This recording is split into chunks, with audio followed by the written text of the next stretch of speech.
All right. Greetings, ladies and gentlemen. Welcome back to the channel. Date is February 1st, 2020. My name is Cargos. Hopefully the stream is not scuffed. Fingers crossed. Welcome back to Good Morning Azeroth, episode 41. I'm joined today by my esteemed friends and colleagues, of course, Def Camp, Melderon, and Dunedain, the OG cast and crew. How you guys doing this week? Excellent. Beautiful. Doing good. Very good. I'm so glad that my work week is over and my fun weekend has started. Very, People very, realize it's evening here in chat. That's interesting. I just woke up like a couple hours ago. I'm almost going to bed straight after well, this. I did wake up, to be fair, at like 1 o'clock, so... Yeah. How are you, Cargos? Dude, I'm doing really good. I have a lot to talk about this week. I hope everybody in our Classic WoW family, our small, little, tiny community, is doing really well. I hope everybody's, living your best lives pretty much, man. We appreciate all of you guys watching us every week, hanging out with us, keeping us company, bringing us together. So big hype in the chat for you guys, for your continued support. Yeah, got a lot to talk about. BWL soon, Phase 3 soon. Got a little special with regard to, what do you do if you're bored with Classic WoW? A lot of people say that, the content is too slow. We cleared all the content already back in the day. What do you say to those people? Is what they're saying true? That'll be a little bit later. You're a millennial, Def. Sorry. Let's start the stream off right, guys. You know what to do. I'm not even gonna say it. Def can't hit him, dude. Whenever you're ready, work yourself up to it, dude. Bless him. Are we ready? Yo. We're ready for the blessing, the power word, fortitude. You going forth this week? Divine spirit, some shadow protection. Are you guys ready for this? Mm-hmm. Here we go. Good morning, Azeroth. It started out a little weak, but you still peaked it out, so it capped out. So it's authentic GMA for sure. That's a stamp right there. Yep. It's not an episode without the microphone peak. You gotta have that. You gotta have it, dude. Melderon, it's so good to have you here. I love being able to do these weekend shows because Doc is able to bless us with his presence here. Love to see that. Yeah. So let's start with some just the updates. Think back, reflect on the past week. What has happened since episode 40 in your lives, in game? That is noteworthy. Yeah. A lot for me, Melderon. Just some little guild stuff that happened. So some of the people in our guild are moving to another server, and Melderon and I'm going to be helping him run the guild. But Melderon's going to be primarily the guild leader now, and so we have 3 raid groups total. And they're going to be with us, Sidewinder, our raid group, King Snake, Black Mamba, and we're all very like-minded people. And when it comes to like what we want out of raiding, what we want out of the game, so I'm just super excited. We really just kind of hit a really high mark, and I'm totally reinvigorated, ready for BWL. We've been doing BWL practice every week. We've got all the bosses down so far. We just need to go over trash and suppression room for next week. So things are going really good. Well, one caveat is we're using God mode because we don't have a full raid. Well, yeah. But we are doing the mechanics. I've been strategizing. We have a lot of people helping me with the strategizing as well, because there's a lot of the strategies that are pretty old. So we're trying to work in some new strategies as well. But I'm just super pumped for BWL to come out. Super pumped for this guild and the raid team, and I am just totally reinvigorated, 100%. 100%. So your motivation level is high. Ready to crush the content, slap the content around. Love to see it. I'm ready to actually have a bit of a challenge as well for some people. So a lot of people have never been in BWL in our raid group, and it's going to be a lot of fun. I love some of the mechanics. I love some of the fights. Chromagus can be a pain in the ass sometimes, depending on the breaths.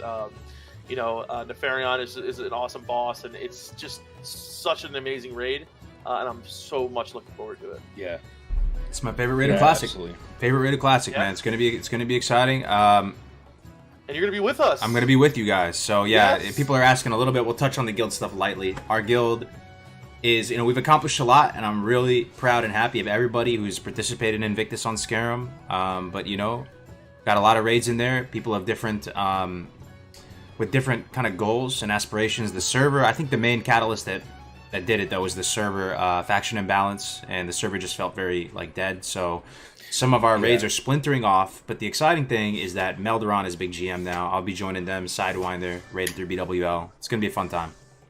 Yeah, I think the issue is that we had a lot of different perspectives on the game, and the top raid wanted to be the top dog.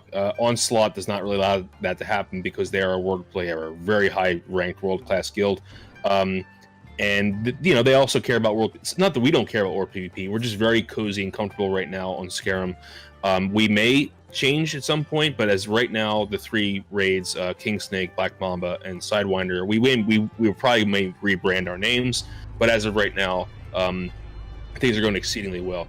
And on my end, I've been invigorated to make content again too. I spent 4 hours and 10 minutes yesterday recording a Warrior Master Guide. With it's already. Oh yeah, I gotta watch that. It's already up. Yeah, I saw it up on YouTube. Yeah. I gotta watch it. You edited it already? Yeah, oh my God. So basically, it was Kigo, myself, and Bell who are they slap.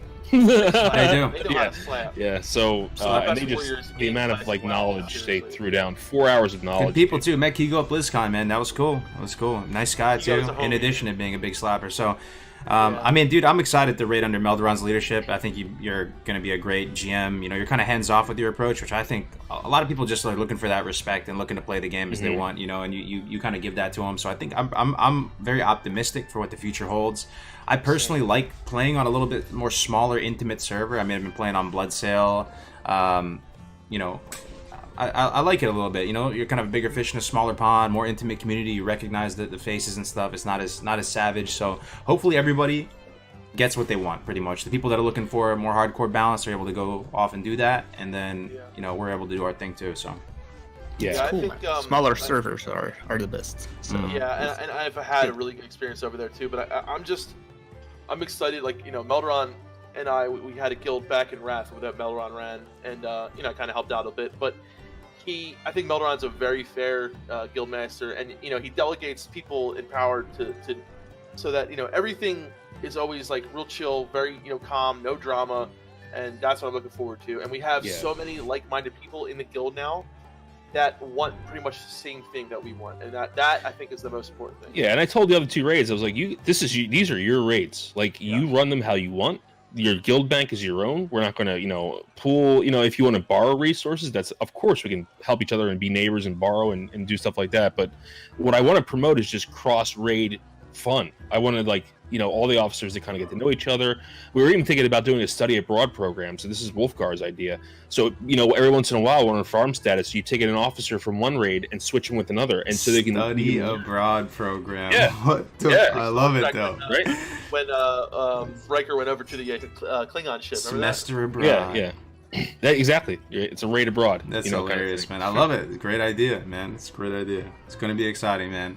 Dunedin, how are things going with you, man, over on the European realms? It's like the calm before the storm right now. I haven't been playing so much lately.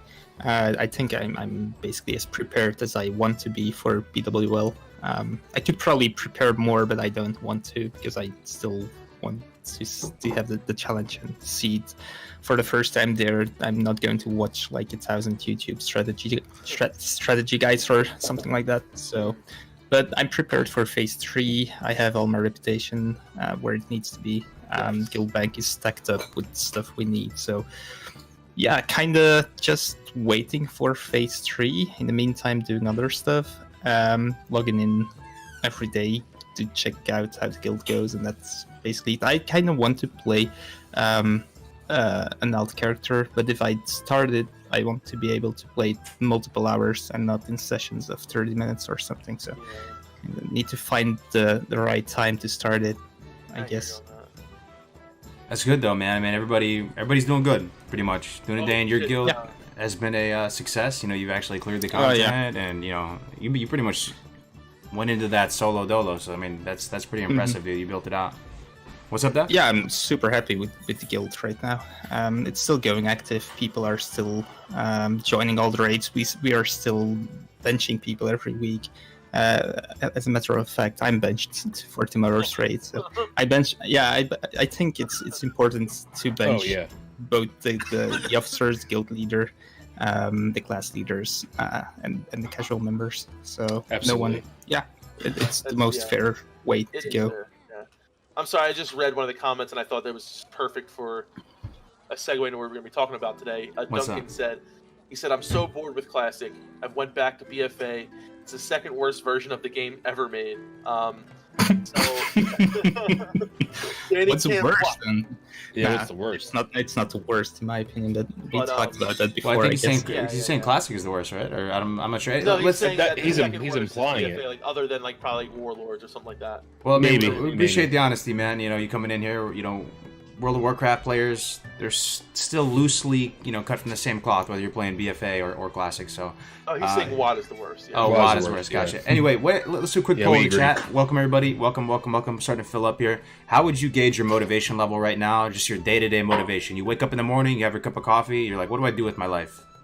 1 out of 10. What is the motivation at to play Classic WoW?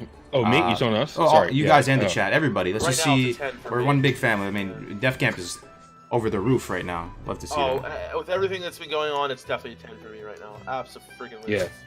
Yeah, well, because for us, it's not just playing; it's content creation too. So I think it's kind of high. It's higher on both ends. Yeah, for sure. Okay. For me personally, it's the first time I'm a little bit in a down period. I guess, but I'm still glad it's there to play whenever I can. So It's so funny, dude. This is one thing I'm noticing right now. Even within our own little GMA crew, there's usually one or two of us at any point in time who's not super into it. Like they're kind of like taking a step Yeah. back. You know, you saw me there before, right? For a while, I was kind of Yeah. in a slump, Oh, yeah. big slump. Now I'm motivated to make videos, and I'm like hard charged, and I got all these projects I'm working on. I'm excited. Dunedain, while we were kind of burnt out a little bit too, because Def Camp Melderon, you guys, I'm not trying to speak on your behalf, but you guys were a little bit burned or taking a few steps back. Dunedain was still hard charging during that point. That's just kind of the cyclical nature of Classic WoW and World of Warcraft in general, Yeah. man. Gaming in general. You get super into it, you fall back a little bit, you get super into it. Yeah. and that's fine. I mean, you can't keep playing. Well, I guess you can keep playing it 24/7 every day of the week, but it's fine to take like small little breaks, which are not really breaks even. Just play a little less and then get hyped again after it. People still sometimes I feel like people they say I'm bored with the game, I quit and blah blah blah, but I think they overreact a lot. You basically always come back after a few weeks or months. Just play it casually, man, and enjoy it. Yep. It's a hard bug to get rid of completely. Classic WoW, amazing game. It just draws you in. And I think for me, the ambience and the soundtrack is a large part of that. And right now, I don't know how it's coming across to you guys listening to the stream right now, but we have that comfy tavern music playing in the background. And I'll be super burned out with the game. It's happened to me recently, somewhat recently, and I loaded up a hamster wheel video, and he had the tavern music playing in the back. And as nerdy as that might be, as cringe as that might be, it definitely it rejuvenated me. I was like, man, this game is too good, man. This game is too good. I gotta play true. this game again. Yeah. And Something so small like that, right? yeah, Or sometimes for me, I play another game and I'm like, wow, this game is shit compared to Classic. And I'm like, and you know, I think a thing for me, and it's something that we'll talk about later, I'm sure, is like finding something that actually brings you back into the game, right? For me now, it's been like leveling my shaman, and also it's been this whole new guild reunification thing. Like, I'm just so pumped to be able to, share this experience with other people and people that are like-minded. So that whole thing has been reinvigorating for me, and I know from Melderon. But also, I think Cargo is like, what you've been doing too, I think has helped us and has helped a lot of other people to just realize there's so many other things to do in game. Whether it's twinking, whether it's doing these, the different, things you have, like, your Iron Man challenges and all that, and maybe playing another class, playing on another server, playing on an RP server. There's so many things that you can do. If you get bored of playing your main character because of whatever happened in AV, like you said, Duncan, there's so much more to Classic than just that one thing. And also to remember that we're still in such a small little portion. Like, BWL still hasn't even come out yet. We still have, ZG, AQ, Nax. There's still so much left to experience. So I think, for me, it's like, okay, it's okay to get a little bit bored or whatever happens, but to keep it into perspective that the game is so much more than that. yep. It's kind of a lifestyle, man. And I think it's a big part of that, at least for us, is because we are content creators and also our friends. Like, you guys are my friends. You guys in the chat are my friends, and it's harder the older you get, you know, to maintain relationships, at least for me, because everybody's living all over the place, different states, different countries, just kind of the nature of life. So for, you know, my social circle is definitely primarily through the internet. You know, I mean, I have good friends, you know, really good friends, you know, IRL as well. But you know, you meet so many people through this, and your social circle, the content creation. So there's almost like a little bit of a financial side to it, and the game, it comes together and it forges a lifestyle. And hey, man, you know, we're not ballers or anything, but I'm very appreciative. It's a life, and it's a nice life, and I appreciate it. It definitely is a nice life. Yeah, I mean, sometimes I think, yeah, I don't know. Sometimes I just try to think about how lucky I am in the situation that I'm in right now, and being able to have a channel and a guild and a community that I can talk to, and you know, have a job and all these things. And there's a lot of people that don't have those things. So I think it's good to kind of look back and see how good we have it, and the fact that we're able to even play this game. Yeah, I think that's one of those things. It may not be the perfect thing all the time. It may not be exactly what you want it to be all the time, but the fact you can still play this game. Remember when Classic WoW wasn't out and we couldn't stream it and couldn't play it, and we're making I'm doing PowerPoint streams every day. Remember? I mean, and we had Oh meetings. my And we're God, like, what the dude. fuck can we do to even talk about this game without getting like demonetized or like shut it down? was so much fun You though, know? because like It was. It was a lot of fun, honestly.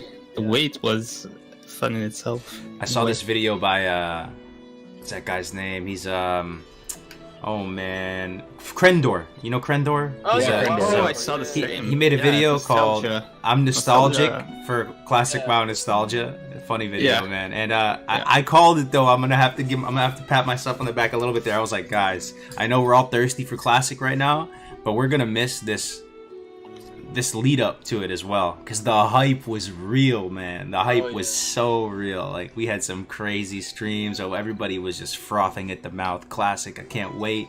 the beta, yeah. the beta. Oh my God, yeah. The beta kind of killed my hype a little bit. The net effect for me, though, the way that they handled Oh, the I beta know. and Yeah, stuff. you got really know. upset around that time. I remember. did. Yeah, I did. It wasn't like open to the community and open to everybody. It felt like people were getting unequal footing, and you know, when you mix in the whole And idea the that there's layering really hit you hard too. I think, right? yeah, and the leveling meta and stuff like that didn't go perfectly, Yeah. but you know, I'm glad where we're at right now. Like, and right now, the people watching right now at February 1st, 2020.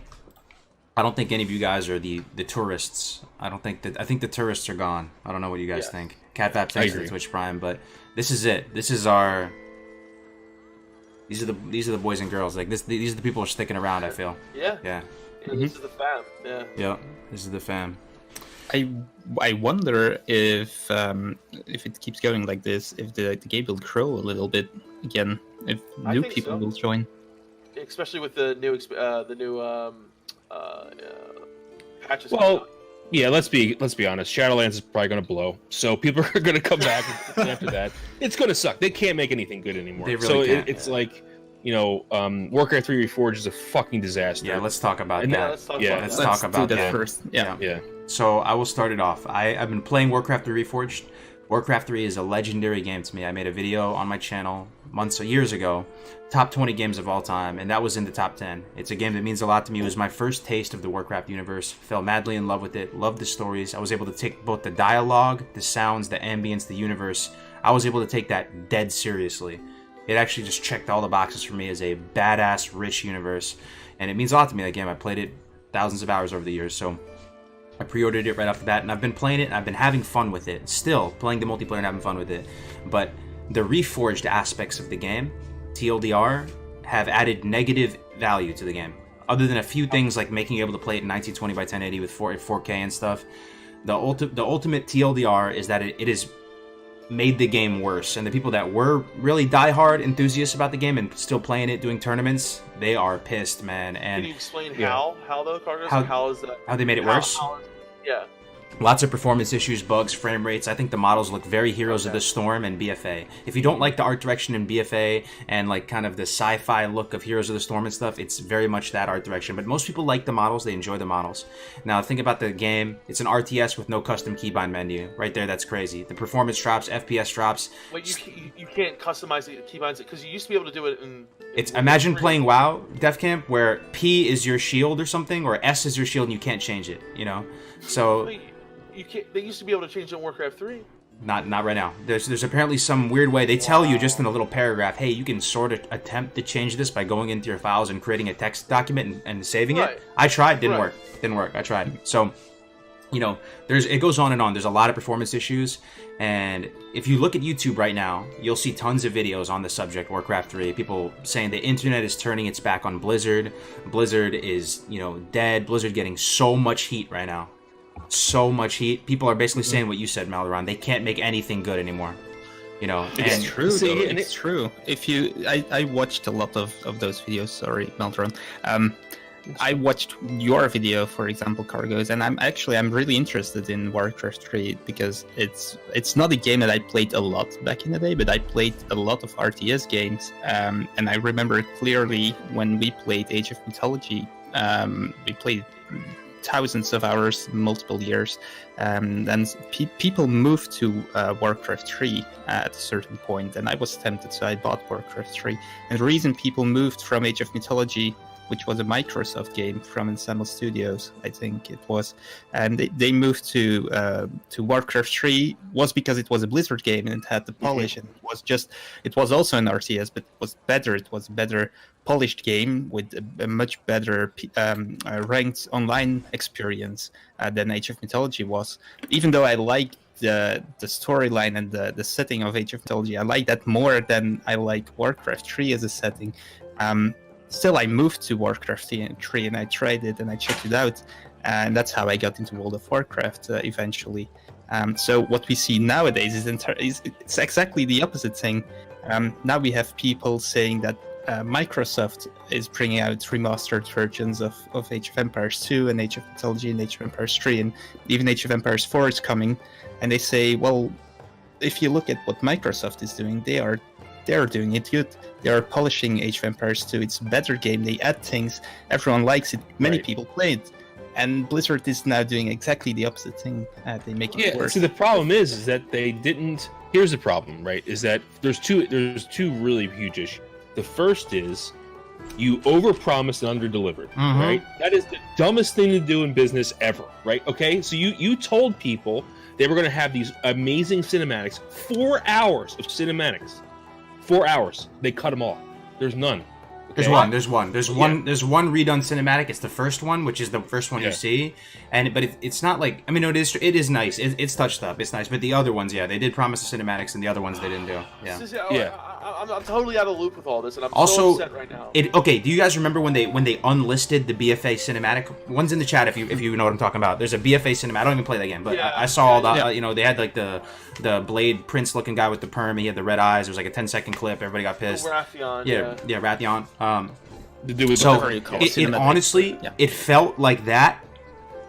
It felt like they unlisted the game. Okay, because they took all this pre-order money, and I pre-ordered it over a year ago, BlizzCon 2018. I was so hyped, I immediately pre-ordered it. I'm probably not going to do that anymore. And then, they overpromised it, said they're going to give you these cinematics and all these things, and then didn't actually deliver on any of that stuff, and kind of stealth launched it, dude. I didn't even know it came out till somebody just messaged me and was like, that game is out. What pisses me off, Cargos, is the fact that now that it's so fucked up, we can't even go back and play the original Warcraft 3. It's gone. Isn't that true? I heard it's off the launcher. You can't access. The old servers and the old functionality you cannot access, but you can play with the old models. And personally, I don't know. I mean, I think that they will get this game. Well, you can use the old model, so it's going to still feel like the old game. I believe that Blizzard will add the functionality, but only after getting screamed at and creating one of the worst. I think it's the worst. It's a 0.5 out of 10 on Metacritic right now. I think it's the worst AAA rated game out of all games. I think you got like Dora Explorer Little Pony Playland is right there above it at 0.6 or something like that. I'm telling you, Classic Plus, okay? This is 100% why. 100%. Exactly. This is why we can't have it. Because we can't. Yes, it sounds amazing. It could be amazing, but Blizzard is not amazing. Yeah, Blizzard is not amazing, man. Yeah, I'm so sorry to say it. I'm so afraid that Classic Plus would turn into Diablo 3. Yeah. And the thing is, I feel bad for the devs, even though they outsourced it, because they cut their fucking funding too. That's another thing you have to realize, is that they had these cinematics, they were working on the cinematics, and they said, no, we're not going to launch it with them. We're just going to put it out as is. So that's another horrible decision, right? So you overpromised, you cut their funding, you the game is riddled with problems. Who the hell Riddled is with who is problems, you know? I'm not a game developer. It's like they hired me and were like, we need you to develop Warcraft 3. You know what I mean? Like, it's. And I don't know. it was supposed to come out before last year, right? So they probably rushed it out because they're thinking, oh, we got to get it out now. Dude, it's And way still over had all the delayed. bugs. They basically unlisted the game and pushed it out so they could technically satisfy the pre-order requirements. Let me ask you guys something though. Yeah. This is a very real question. Try to think about this. Is there a chance that Blizzard is broke right now? I mean, no. I mean, in my No, mind, they have money. Yeah. some big brain finance people, please digest this information, process it through your large mind, and spit out some feedback here, because it's one of the biggest gaming companies. They're $1 billion plus multi-billion dollar company, right? One of the biggest gaming companies in the world. They said in Q4 2019 they had their most, I think their highest increase in revenue of all time. So I'm saying they have the money to do it, right? Am I tripping right now, or they have the money? No, they have the money, dude. They, not only what retail, just think about what retail WoW makes off of all the bullshit people that buy off, and then think about all the money that they're making off of Classic with all the people transferring right now too. Just alone.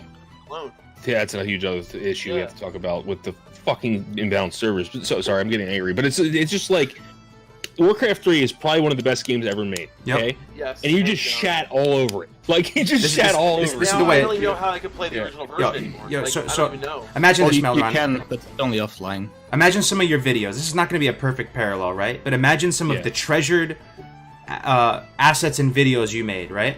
So I think back on myself. Maybe my How to Pick a Class guide has 1.3 million views on it. I cringe at it when I look at it. But I mean, some videos you really care about, something that you created yourself. It's like you nurtured it, you made it, and you're known for it. It's part of your reputation, and it makes you have a higher esteem in the community. Dude, all those type of things. This is your portfolio of art, of content. If you're hit by a bus tomorrow, this is going to be what the world potentially remembers you by, right? So in my mind, Warcraft 3, original vanilla WoW, these are like the legendary storied games that made Blizzard so popular and brought it into where it is today. So it's like your infant child. So if you're going to redo your infant child, or handle it with care, right? Like put extra money in it, like lose money on it if you have to. Like go take it. Outsource it. Exactly. Don't. That's what I'm saying. I mean, the outsourcing doesn't bother people because more than I thought that would bother people more, right? Because they outsourced certain aspects of the game. People say the models. It could have been other stuff too. To this studio called Lemon Sky Studios. You can look it up right now. The portfolio is there for them, right? And apparently this is standard practice in the games industry. Has lemon But in there. Like you bought a lemon, dude. if You it's bought a your lemon. baby, you created a universe, you're gonna hand it off to like a Malaysian game development studio to go make the models for it. I would be so micromanaging over it, like, trying to take care of it. You know what I'm saying? Like that shocks me that they did that. Yeah, so Alexander brought up a good point. I'll tell you I what. was just If reading that all Diablo's bad, if Diablo 4 is bad, I'll never buy another fucking Blizzard title in my life, except for Seriously. TBC, like classic stuff. I'll never. Yeah. They are lucky that we have Classic and TDC, honestly. That's all they have. That's the only feat they have to stand on right now. It's classic. And people bitch about it because it doesn't have enough content. It's a 15-year-old game. Yeah. Not to mention we're still only doing like one of the 2 fucking raids. Like relax. Yeah. On the Warcraft 3 thing, I was typing a comment on Cargo's video this morning, and while I was doing that, I noticed how pissed I got when I was typing it, and I kept on typing it. And actually, the thing is, I don't understand. Wait, let me restart. First of all, you have the false, false advertising they did, and I mean, okay, that's something I can accept in a way, even though it's not nice and not fair and all that kind of stuff. But the big thing, in my opinion, is that the game is just totally bugged.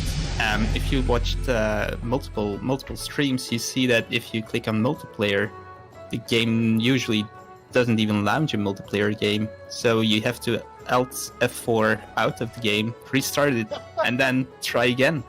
And there are multiple things like that. You have to restart it. You have to restart it. No joke, per hour, like five times per hour. That's a lot of times. So many things break when it def camp. You have a 50-50 shot when you press find matchmaking for versus match of it just totally freezing up on you and not finding you a guy and putting you perpetually in the queue, debating you because the eyeball is still spinning. So you're like, all right, am I in the queue right now? Is there really nobody playing? No, you're just like bugged out. So that's one thing about it. That's insane. That's insane, man. It's Blizzard, man. It's the company who. They are proud of making the best, the most polished games, and they can't even make a button I want to ask you guys. And you guys are telling me that they're not broke, right? There's no chance that they're broke. And here's the thing.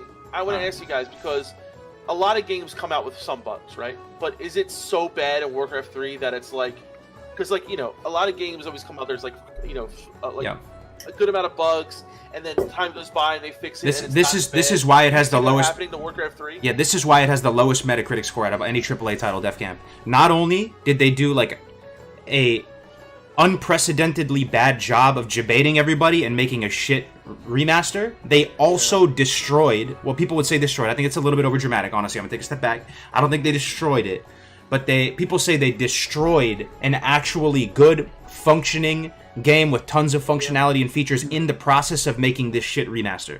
That's what they're saying. And here's the thing, with versus in Warcraft 3, Def Camp, there's no matchmaking, there's no elo, there's no ladder, there's no you can do nothing else but queue against people.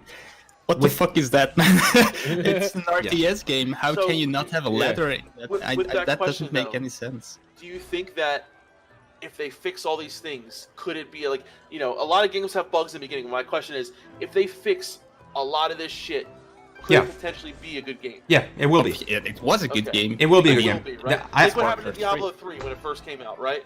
If I was a betting man, I think Blizzard over the next year or two will get the game up to a serviceable position, but it's taking them getting the lowest score on Metacritic out of any AAA game and the internet completely turning on them in order for them to do it, instead of just delivering on it like what they said and actually pushing it out and taking pride in the game. It just blows my mind, man. Is Warcraft a joke to them? It might be. And the reason why I say that is because we went to BlizzCon this past year, and guess what the majority of people were there at BlizzCon for, chat? Overwatch, right? Yep. Overwatch. Really? By like a large margin. Shit. I was not expecting that. It was. Me neither. Yep. Overwatch is like their big Bread and butter. Thing, man. So here's another thing that is crazy. You guys know about Dota 2, right? Mm-hmm. Okay. Yeah. Dota 2 was a game created in the map editor by very, very smart people. So Blizz, make sure that never happened again. Put a clause. Anything you create inside Warcraft 3 is their intellectual property. Mm-hmm. So, which is, I understand their point, but at the same time, like, would it never happen? Here's the worst part about it, Balderon. They would have had Dota. That's their argument. But they would have had Dota. So they're stifling creativity. No one's going to create things in that environment. But here's the thing, right? I kind of understand. If I'm in Blizzard's shoes, okay, we're not going to allow someone to go monetize some amazing custom map and use our assets and stuff. I kind of see the perspective, but here's the other thing that was a little more disturbing. The legalese jargon that they used in the TOS apparently said that you also waive your moral rights. So it's a very ambiguous term. And what that basically means, at least what Angry Joe interpreted it to me, and I'm kind of just piggybacking off his opinion here, he was saying that they don't even have to credit you. So if you make an awesome custom game, and I think Blizzard would credit the person, it's just a bad look. I believe that they would. If someone made a great custom game, they're not going to just try and say, we made it. They're going to say, this guy, Ice Frog, made it, right? But it says that you forfeit the moral rights. So even if you make some great custom game, not only can you not monetize it, but most importantly, we know creators in the space, they want to just at least be credited with their work, right? Yes. And they wouldn't even be credited. Yeah. Mm-hmm. Wow. So, that all those things together make it so disgusting. But even if it was just the bugs and the multiplayer and then no ladder in a ranked multiplayer RTS game, that alone for me is just insane. And then on top of that, you have the false advertisement and that custom map thing and all that stuff. So it's not just a little fail, it's like a major fail. And as classic boys, you guys might be able to empathize this. So for some people in Warcraft 3, this was their Warcraft 3 was kind of their was their classic. It was their classic, right? So I was watching the championship, the World Championship, I believe. It was between Happy and Moon. Okay, this was maybe 6 months ago. So Reforged had already been announced, and it was kind of like us before the game came out. We were talking about it with really high esteem, like reverence. So they're playing this World Championship, and the whole time they're like, "Yo, I can't wait for Reforged to come out." Happy and Moon, they're at their peak performance, right in time for the big release. Warcraft Reforged is going to be huge, man. Like Warcraft 3, the impression was that they feel Warcraft 3 was going to be put back on the map, revitalized, turned into a legitimate esport, money, attention, community, much like content. H too, right? And that's exactly what happens with H2. But go on. Imagine if that happened to us, though, right? So we're really hype about it, and then the game comes out and it gets like the worst score on Metacritic, and it DOAs your community. God. Imagine how triggered you would be. Imagine if World of Warcraft Classic wasn't So they did this right previously. They did StarCraft Remastered. They did a great job with that. It was overwhelming success, right? Yeah. Imagine if, like Caro said, if they did Warcraft 3 with WoW Classic, people would have This is why people would have rioted. People would have rioted. Exactly. This is I why would've so many rioted. people were so pent up and so wanted to make sure that Classic was the game that it could be, because this could have happened, right? Mm-hmm. And people always say, "Well, you Classic guys are fucking crazy. Like you're all up. You got your panties in a twist, whatever." Like this is why we were like that, right? Because we wanted to make sure that this didn't happen. So I feel justified, like in my own way, that I did, and Melderon and all of us wanted to protect Classic so much, right? Because there was a possibility that something like this could have happened for Classic. Yeah. It's why I made, exactly. It's why I made my first video on YouTube ever, to tell, hopefully, a Blizzard employee how to not fuck up. So you I can't hope trust it them helped anything. a little. Yeah. People know that there's some changes in Classic WoW as it currently stands, right? But the fact that that most people were so overwhelmingly no changes about it, and almost like to the border of extremism on that front, it probably reduced the number of changes, I would imagine. So like we have less changes than we possibly could have had. So hopefully that had some kind of impact. Everybody. Oh, the coming no changes together. argument movement, even though people meme about it now, but thank fucking God it was very there, important. because it set the guidelines. You know what I mean? And that's kind of why no changes was so important. And of course, the game is not in that position now. But what would have been if it wasn't for no changes is the question. There's changes in Warcraft 3, right? I mean, they actually said that they're going to make changes and try and balance it so it's like StarCraft. I don't know how the Warcraft 3 community felt about that. Maybe they were fine with it, because you can always kind of like tweak it again. It's not like World of Warcraft; it's different, maybe they weren't super against that. But I do know some people who play Warcraft 3 were saying no changes. So Blizzard was going to make changes, and still plans to make changes to Warcraft 3 to like balance it out a little bit more and stuff. I think that's RTS, and you kind of have to go with the changing balance, because people find strategies, abuse it, and otherwise everyone ends up playing the same race. So I think it's fine. RTS communities are more okay with that kind of thing. I think so. I think they do the same with the Age of series, and I think that's fine. And StarCraft 2, they'll +1 armor on siege tanks, or they'll do little tweaks back and forth to try and balance it. Yeah. So Think how much more money they would have saved and made if they just did a remastered. Yeah. Think about that. They would have made so much more money, because they would have saved money. You charge $15-20 for Warcraft 3 remastered, right? It's just 4K, has better graphics, maybe add a cutscene here and there. That would have been cool for the cinematics. And you would have saved so much cash and made so much more money, because you will be selling copies instead of giving people back their money or getting a 0.6 on fucking Metacritic, right? 0.5 now, dude. Crix, thank you for the 0.5. 20, dude. Thank That's you, very Crix. nice of you, man. Crix, new What's up, Chris? YouTuber, Thank you so much, brother. new streamer. If you want to check out his streaming content, he's making videos now. He's a big friend of the channel, big slapper, Awesome, big baby. brain warlock. And I checked that out. Good job on your first He video. man. That was slaps. awesome. Congrats, Yeah. man. Yeah, he does. He Yeah. does. We'd love to see you in here, Crix, man. Appreciate it, dude. So here's what's going to happen. I think there will be private servers for Warcraft 3, and I think they will shit, pop I up didn't think soon. about I think so. Yeah. They will. Uh, Yeah. that. If there's no ladder system, why would you keep on playing Yeah. Reforged? So guys, just play on private servers. Yeah. I think so. Don't say that. Yeah. No, why not? Why No, not? I know. I just say it. It's all good. Whatever happens, happens, man. But Blizzard could pull the plug on us at any point, right? You guys know that on YouTube, right? Blizzard, Yeah. they could that's true. they could just strike me tonight, and it would be over, and it'd be whatever. I'd go play something else, I guess. But But we talk about this because we care about it so much. Yeah, we do. right? We're just trying to be honest, Yeah. yeah, we're just trying to be honest, and if that's what's honestly on your mind, say what's on your mind. We're trying to keep it 100 with you guys, okay, so Warcraft 3 kind of in a disastrous state, and I don't understand why. Under promise, over deliver. You guys get the message, right? There's a lot of outrage with that. So let's move on to community news and game updates. Okay, news in the classic WoW community and game updates. Does anything come to mind, or are we in a dry spell right now this week? Well, I think we're just all waiting for BWL. I mean, that's kind of the we're all in a little bit of an anticipation right now, and I know people are, but honestly, this is the best time to farm. Get your consumes, get your gold up, because we might get our poop pushed in for the first couple weeks, so we should get prepared. Mm-hmm.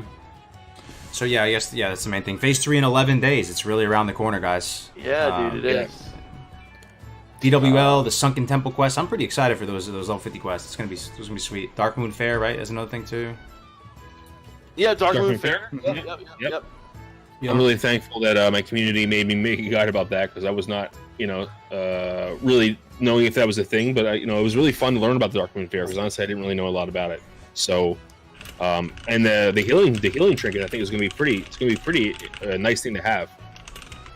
Oh yeah, absolutely. That totem for you. There's actually all the trinkets seem pretty damn good. And some of these trinkets are even good in the TBC, like the Hunter trinket. It doesn't really increase by a set amount of attack power. Like if you wanted to get that the pet trinket that makes your pet crit, like that'll be good in TBC too. If you want to take it to that level, I don't know. Yeah. So but I'm talking about the Dark Moon Fair trinkets too, Carter. Oh, the Dark Moon Fair trinkets, like Blue Dragon. Oh my god, that trinket's so good for priest, dude. It's so good. Cards start dropping February 5th, huh? In 4 days. Wow. Oh, dude, I can't believe it's already February. Jesus. Yeah, when you said it, when the show started, I was like, oh, it's February. know. It's almost Blackwing Lair. I am so excited for BWL, guys. Like, we have such an amazing group of people in our raid. What's up, Firecracker? How you doing, man? So, like, yeah, we got Fire. He's good. I'm just so excited. I like to talk about the strats, and I love everything that's going to be happening. I'm like totally reinvigorated with this game. But I also wanted to say, like, I think for anyone out there who, and we were talking about this a couple weeks ago, like if people are like, I'm bored of the game, I'm going to quit, like blah blah blah blah. To only have done, MC and Ani, like BWL for a lot of people is like the classic raid. You know what I mean? And you're just totally screwing yourself if you're going to think about quitting before that. So, and this is the thing with classic WoW, right? It has its up and downs. And this is the thing with WoW in general, right? There's always those times of low content going out there, of like not that much going on, and that's when you have to, try to become a little bit more, try to figure things out on your own, like do stuff like Cargo's doing with the twinking, with the Iron Man challenges and stuff like that. That's when you have to kind of do stuff and that's more creative. You know what I'm saying?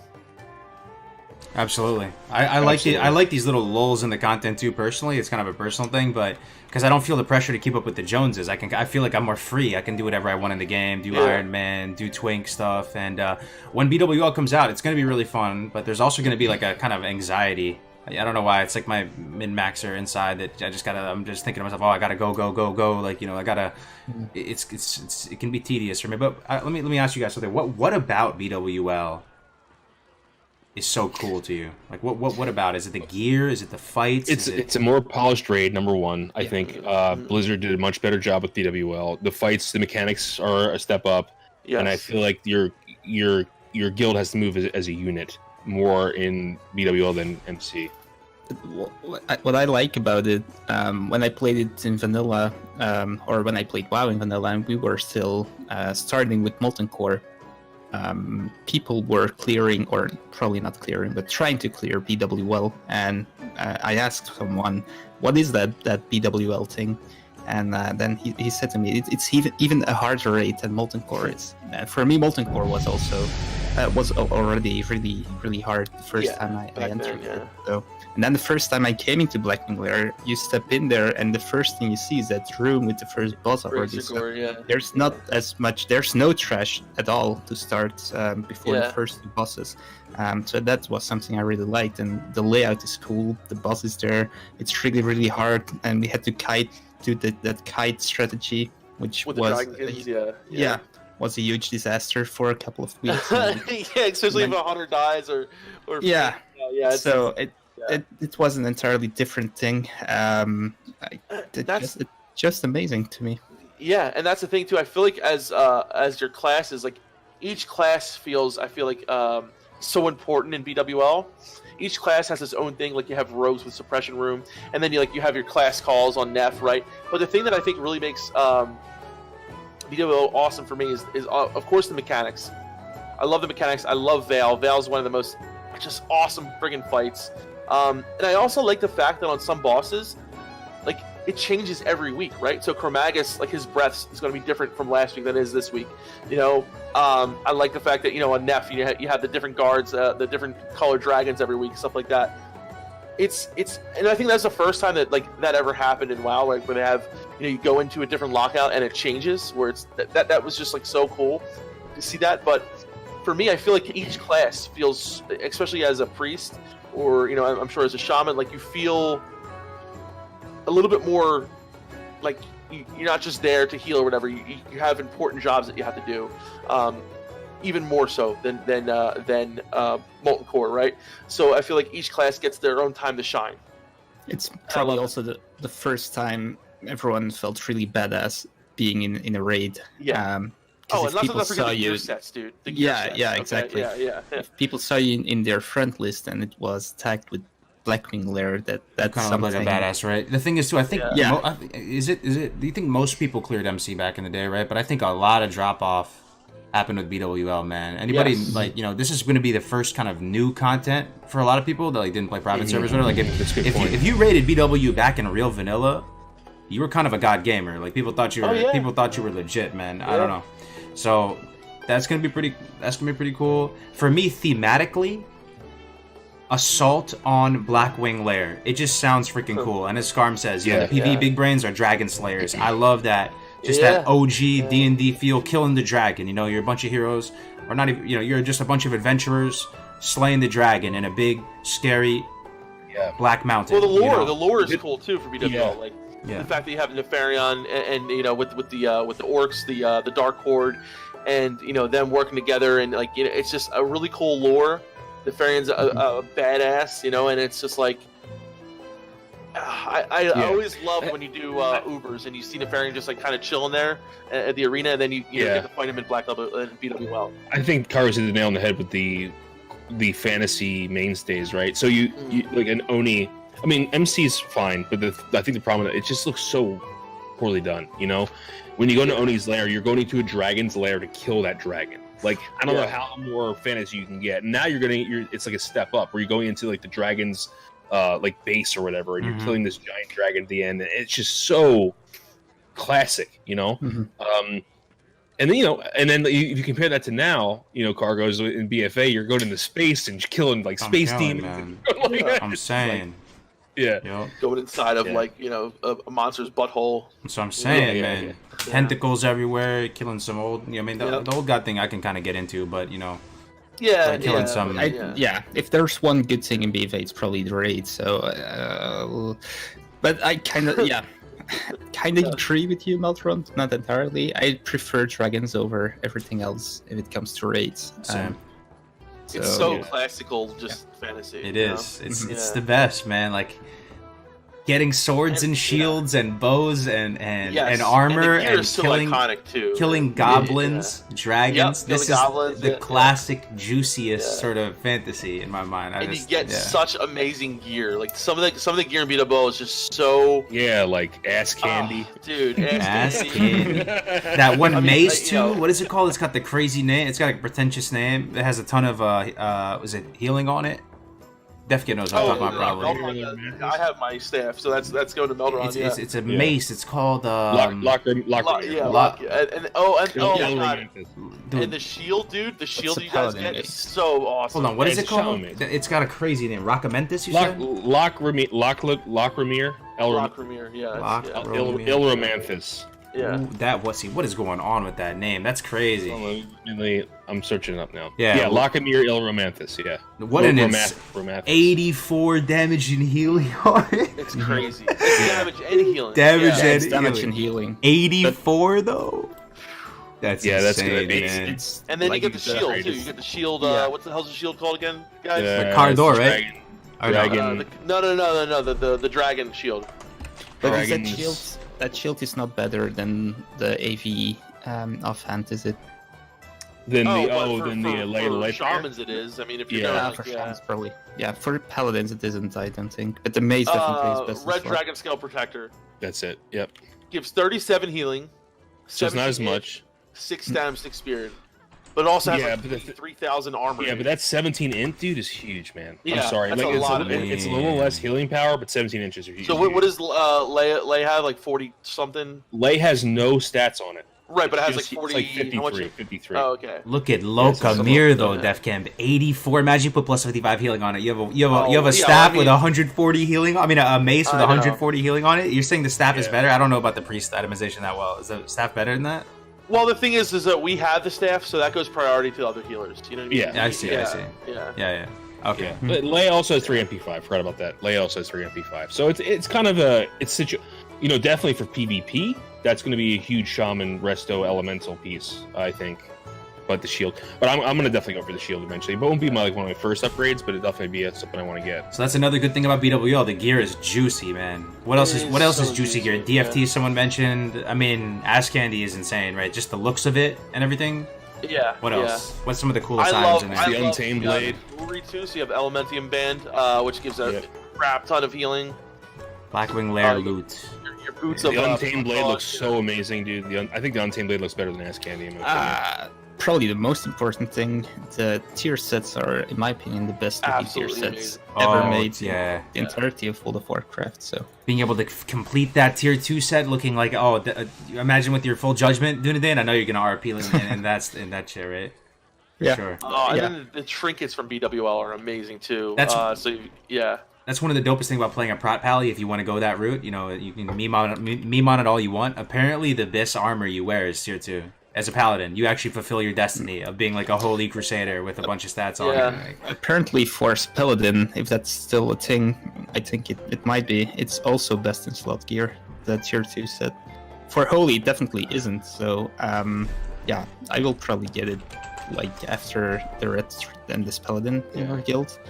We have a Paladin in the guild, so I want to see if if it works.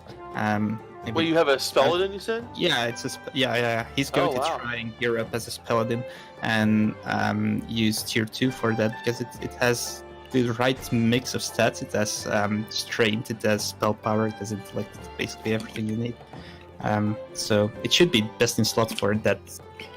the items Yeah. just look so epic. The names of it, they stepped up. Oh my they God, stepped they do, up the yeah. names. Like they started giving them first and last names. You know, Rockamir, Romantic, or whatever. And then we have Adrathul. Where's my hunters at? Adrathul, big slapper crossbow. That thing is insane. So, Dude. so the other thing in Cargos is like the set bonuses, right? So like priests get the tier 2 another 30%. They get another 15% mana regeneration while casting, that equal up to 30. I know shamans get some awesome tier. Like the tier bonuses are so good in BWL. But for me, the trinkets too. Which one? Which so one? you have so for casters you have Neltharian's tier, which gives I think it's like 44 damage and healing, Oh 2% yeah. chance hit. What's the one for DPS? Drake Fang Talisman, right? Yeah, like it's almost 60 attack power, 2% chance to hit, 1% to dodge, so it's really good for tanks too. And so then you got your pure Elementium Band. You got I'm sorry, what's the name? The ring from what the hell's it called? The really good ring. Elementium band. No. I'm thinking of Trinket. I'm sorry, Trinket. Oh, Yeah, Trinket. but you have so much good shit, dude. Like the Trinket, the healing trinket that gives like 60 something healing and like MP5. Mhm. But that Neltarian's gear thing, that's the thing with spell hits on it, isn't it? Yeah, it is. Yeah. Oh yeah, yep. Oh, I'm sorry, rejuvenating gem. 66 healing and 9 MP5, dude. Looking at all the items, so you guys can pull it up if you Google Blackwing Lair loot. They put so much nice flavor text on these items too. Oh yeah. The flavor text, like for a pure Elementium band, think about the name of it, pure Elementium band, and then the flavor text is flawless, indestructible. You cannot comprehend the craftsmanship involved with the creation of this ring. Like that's just cool, man. Yeah. Atharian's Tears got some cool stuff. Basically, the gear just looks like it's getting stepped up across the board. It looks Oh, yeah, good. It's absolutely. powerful. Love to see it. The tier sets are amazing. Yeah.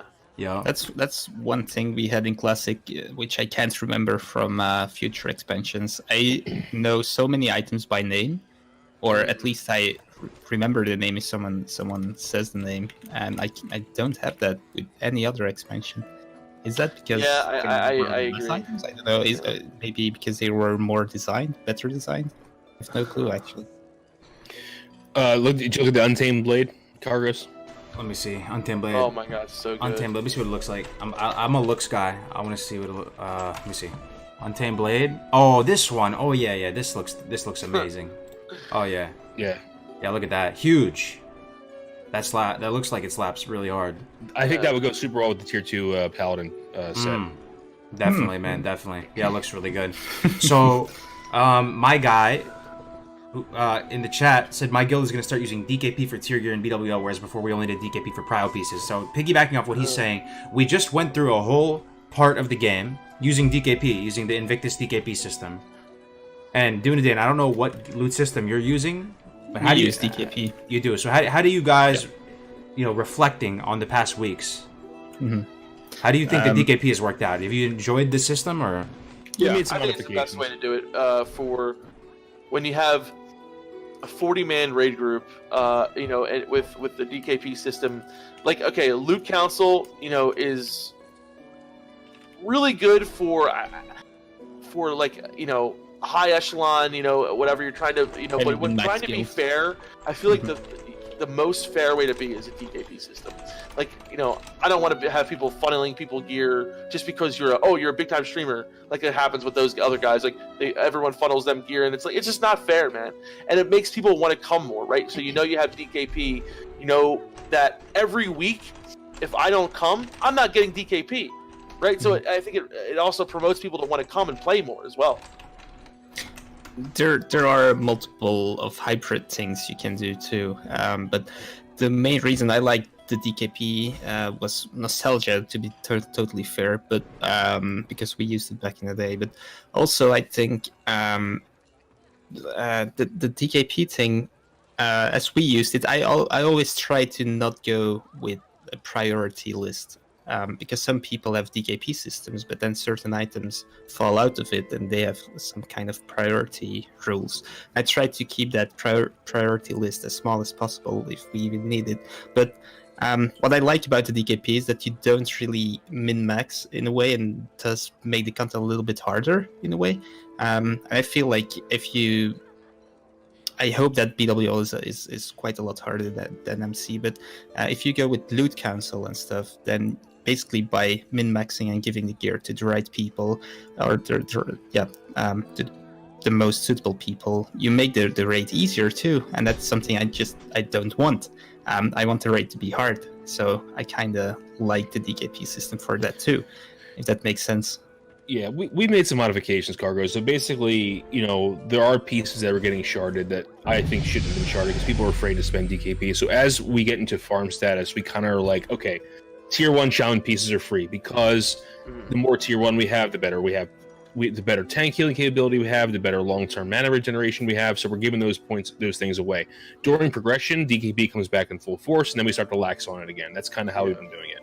However, we do have some items that, like for priests, for instance, we want to get all priests their 3-piece set bonus first, and then after that, we're going to funnel one priest to get 8-piece tier 2, so they get the set piece bonus because only one priest should have that, right? Which makes greater heal put a renew on the target. So, right, so I think it's important people to realize you can mix loot council and DKP effectively. Right. If It your doesn't have to raid's be not- pure DKP where you can buy anything as any class or any spec. Yeah. You can set sort of more specific priorities for different classes and specs and stuff like that. Exactly. So I've been pretty So happy you with go- it, man. This is my thing for my my rating experience here on Real Classic.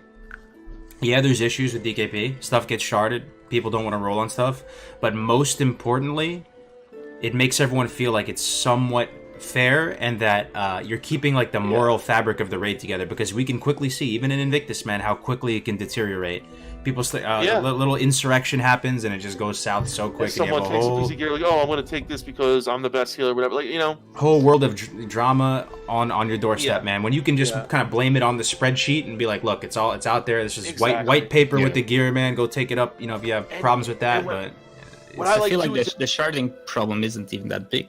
It's not. As It's, long as you know, you hand yeah, out yeah. enough DKP, people will bid the smallest possible amount for Yeah, items that yeah. they don't really want but kind of want. So Yeah, I see, just the want to stress problem. the fact Yeah. that Yeah. I feel like it really offers, like for everyone coming every week, if you know you miss a week, you're not going to get as much DKP and you're going to have trouble getting gear, right? So it really makes people want to come every week and show up and do their job. And I think that's one of the most important things when you have 40 members. You need people to show up. And DKP, I mean, yes, you could argue that, you know, having a loot council system would promote, you know, better go for the people that show up every week, but that doesn't always happen, right? So in that way, for me, it's the most fair to have. You can choose what you want. If you want to save DKP for one item, you can do that. Exactly. Yeah. So, Yeah, and the way you gotta look at upgrades. Yeah, Sorry, you didn't. No, go ahead, finish. Yeah, so I want to say with the sharding thing, I'm not the highest healer on DKP right now, and I know 2 other people are saving up for what's the ring called again? Culturizing Band. Oh, Culturizing Band. Yeah. So I can go lower in DKP as long as I stay third in the list. It's all fine. So I can spend DKP on tier 1 gear, for example. So it doesn't go to shard, and that's something other people do too. I don't think we sharded a lot of things that not everyone has already. Yeah, that was what I wanted to say, actually. Yeah, no, it's really good. And I think, you know, at some point we have to consider when Nexus crystals come out in the game, sharding might be a good thing, you know. So it's for the guild banks, it's another thing to think about. But so when gearing in a progression raid, you have to really consider, you know, anybody getting an upgrade is an upgrade for the raid, you know. And I think that you know, when you get those pieces, it has a guild-wide, raid-wide effect. You know what I mean? So you'll get your, you know, people you'll get geared. We'll be in BWL for a while, and I feel like, you know, just like it'll happen. You know? keep showing up to raid, you're gonna get gear. Exactly. And then when we're doing with the shamans, like Def Camp's doing with the priests, is that we have tank healing dedicated shaman, and then we're gonna funnel we're gonna make sure the other raid healing shamans like myself get 3-piece tier 2 first. Yeah. So if the tier 2 piece drops in BWL, one of us will get the first one, and then when the second one drops, no one else is going to get it. You know, the person who just got one won't put bid for it. You know, so you can be strategic and still use DKP. Right. Mm-hmm. So you guys have a kind of big priority list, or? Yeah, we have a big. Yeah. Big.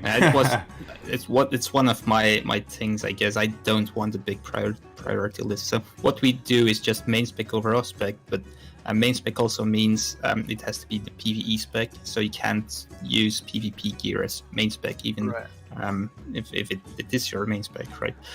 So it's always main spec over off spec, and then certain items we have a priority list for. Usually it's hunter items, or non-hunter items, actually. Items that rogues and warriors can use, and hunters actually can use too. And then we discuss, can hunters roll on them, or bid on them, or hunters roll on everything. Yeah, so that's the only kind of priority we have. And then certain items to certain classes, but that's probably 1 or 2 items. Let's be honest, your hunters scale really well with gear, dude. They're the strongest class in the game. With big pumpers and knacks. So just give us all the gear, man. Just give us everything. Well, so Cargo, I don't know if you guys want, because I know that you want to talk about your what you've been doing, right, to kind of keep things fresh. I want to hear about your Iron Man thing and how that's been going. Like, it sounds really interesting. I never tried it. I've always wanted to try it, and it just sounds like so much fucking fun. I will explain it to you guys. All right. So yesterday, it came to me out of nowhere, guys. This Iron Man challenge. One's in the chat if you've heard of Iron Man. Okay. I've been doing some weird stuff, guys. Some people, I might be having like a midlife crisis or something, because I'm 29 now and about to, you know, in December 17 I'm gonna turn 30, so I think I'm having a crisis. So I'm doing weird stuff. You know, it's like when you start, people buy the sports car later, they start doing weird. I've been tanking on a Moonkin. 19 swink bracket. If you get 30, man. We are all 30 plus. 49, you know, Moonkin tanking and twink bracket. I've been doing weird stuff, like leveling strange character, RP PvE server. If somebody told me, Cargos, 6 months into Classic, you will not be playing your Warlock on Scarab. Actually, you will be playing a Protection Paladin on a low pop RP PvE server, I would say, you need to stop hitting that meth pipe, buddy. I'm going to be rank 14 on Scarum, dude. You know? So, anyway, yesterday it kind of just came to me. I wanted to try this Iron Man challenge, and I really feel like we stumbled upon a gem here, guys. Let's hear about it. It's fun. So pretty much you cannot die. You make a character and you cannot die. Right. What's the hardest class to level in the game? Put your opinions in the chat. In my mind, it's warrior. I think most people think it's warrior. Yeah. It's not. For warrior That's rogue changing without for me. dying, yeah. Yeah. think Oh, rogue? you mean for Iron Man? You mean for Iron Man? Yeah. Yeah. Warrior is trash below level 30. Absolute trash. I want to Iron Man a mage. That's what I'm gonna do. Iron Man a mage. I mean, That's the easy way. That seems Hunter and somewhat Hunter easy. and Mage are easy. Yeah. Hunter mage. All right, so check this out. This is actually a perfect segue. I'm lighting up like a kobold with a candlestick right now. Love to see it. There we go. All right, so here's. Love to see it. Here, you saw the thumbnail of the stream, right? You have the you have the boomer. Yeah. This is a boomer, guys. In case you didn't know, this is Melderon right here. No, I'm joking. I'm joking. We're all boomers, dude. So we've heard this argument before, and I want to shed some light on this argument. Let me. There's an inaccuracy in this. A boomer wouldn't say the word scuffed. Oh, true. Thank you for the subject matter expertise. What would a There you boomer go. say, actually? This is bad. It's a bunch of hooey. Hooey? Yeah. The meta of ranking sucks. That's what we would say. Meta is a Sucks. okay, and the meta of ranking is a bunch of hooey. Bunch of hooey. There we Bunch go. of hooey. Yeah. Bunch of hooey. All right, there we go. Now this is an authentic boomer quote right here. Here we go. So you guys have maybe heard this before. You've seen some Can we get some likes on the stream, guys? Let's get some likes. Yeah, on the let's stream. get some likes on the I want to stream, talk guys. to a Come good on. amount of people right now. Let's 413 go. people watching on YouTube. And only 59 likes. What's up with that? And we got about 100 on Twitch, man. Shout out to everybody out here. Okay, it's about to get spicy right now. So, you guys have seen YouTubers, content creators, and they're talking about Classic WoW. Like, it's some cute little mini game. I'm not going to mention any names. Not going to blow anyone's spot up. But they're like, oh, Classic. Yeah, Classic's a fun little game. I played that back in the day. Cleared all the content. Nyam, nyam, nyam. Like, fun game to play on the side. Then I can get back to the big Chad non-static Like content BFA. game like BFA, where I can go to arenas and big brain stuff. It's a cute little add-on, like Bejeweled. I dabble in some Classic. But anyway, you hear some of this, or a combination of this, or all of this through the grapevine. I'm bored with Classic. I cleared the content already back in my day easily. The rank 14 PvP system is not skill-based, and the meta of ranking is a bunch of hooey. Leveling is trivialized, since I can dungeon spam to 60. There are no arenas, so TBC is better. What's the point of repeating the same content over and over and over again? So I've already been talking a lot. I have slides prepared for this. What do you guys? How would you respond if someone just said this to you?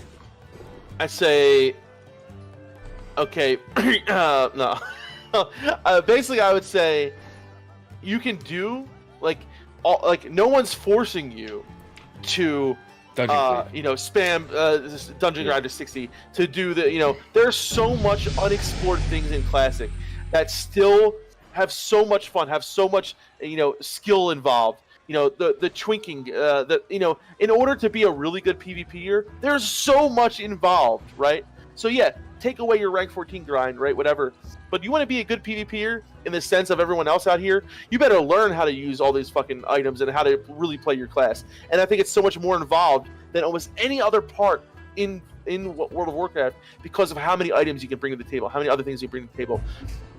The leveling process of this game, right, is fucking amazing, and you can do so much to have fun with it. If you're going to look at the game like this, you're looking at it from a dumb person's point of view, because dumbass. Get him, basically, what you're doing is you're taking the top echelon of what people say you have to be, do this, do that, and fucking turning that into what you think the game is. Classic World of Warcraft is not that. It's about exploring, having a good time with your friends, doing things that you may have never done before, and really exploring the game because it has so much to offer. If you're doing all this, you're taking one fucking maybe 10% of the game and playing with it and doing that. I mean, if you think the game is boring, you're not trying hard enough. Yeah. That's how I feel. I mean, you're not trying hard enough. Cargoes proves again and again there's stuff you can do. Exactly. There's so much you can do. If someone says that, I would probably say there's a game called Battle for Azeroth out there. Yeah, you can play that. You can try that, and also maybe Diablo Immortal might be good for you. So, Barbie Princess Island or whatever you want to play. Yeah. Hey man, that probably has a better Metacritic score than Warcraft 3 Reforged. You watch your tongue, man. What would you say to this? At this point, the 4 of us can make a video game with a higher score than Warcraft 3 Reforged. Probably, though. Yeah, probably. Yeah. Yep. What's your response to this, Meldron? I said that simply. I think that if you are bored with the game, you're not trying hard enough. I think that's what it boils down to. Have you leveled every class? Have you played both factions? Have you done all the quests? Have you done all the raids? Have you done all the dungeons?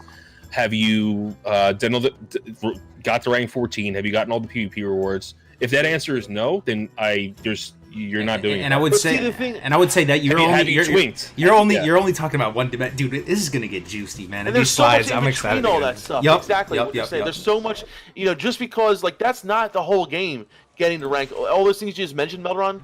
There's so much in between all of that. I just said, did you level all your characters to 60? I said that too. What you're saying though is like people see the game like a level of 60, do this, do that, and rank. Man, in that journey of leveling, you experience all those things you're talking about. Yes, right? Is what I'm saying. You can. I'm not saying just get the guy to 60. I'm saying in that process, you're going to meet new people. You're going to learn new things about the classes. You're going to experience dungeons in a different way. You're going to, that's why I said it like that. You know what I mean? Okay. Have you ever tried to, sack major cities? Have you done a lot of world PvP? There's just it's endless. I've had a lot of sacks. Yeah. The game. I don't know if that's true, but there's as an aside, the game is endless in a lot of ways. It's not as sandboxy as like every MMO, but it's definitely sandboxy enough to have fun for a long time. Okay, very well said. Dunedain, someone in your guild messages you. They send you a letter in the mail, and they say this in the letter, and they go, "I'm quitting. I'm out. I'm out." How do you respond to them?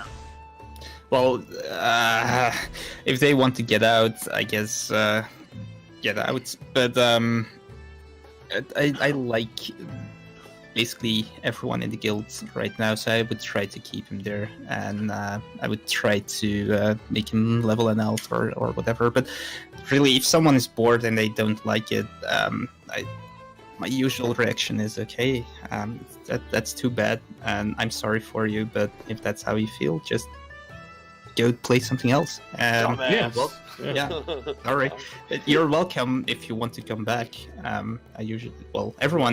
Everyone's always welcome to come back as long as they don't leave themselves. This is why Dunedain gets paid the big bucks, man. He's a very stable, good GM, not gonna go crazy on anybody, rage at someone. Def Camp and I would roast him. We'd say, okay, but boomer. My issue is sorry, not sorry.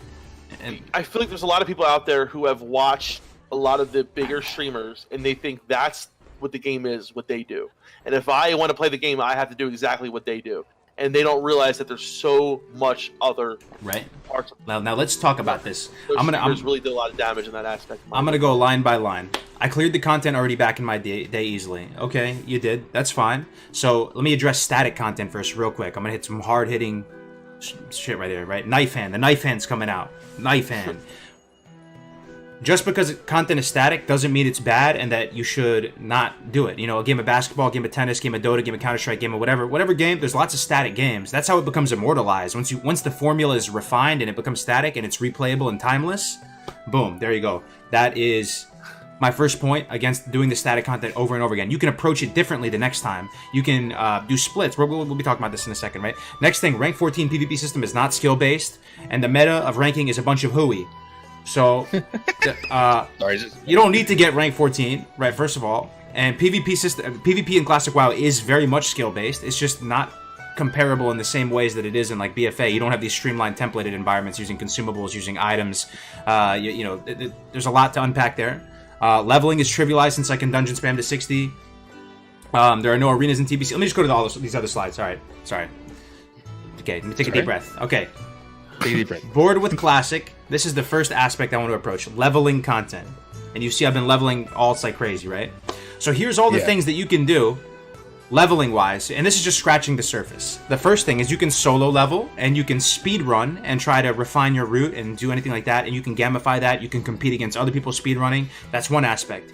You can do unique leveling challenges like Iron Man, which I did yesterday, and I'm honestly having a blast, and I can't wait to do it later again today. So you can do weird challenges. You can do group leveling. You guys saw how much fun I was having with Navik on the beta, and duo leveling is so much fun, guys. I'm telling you.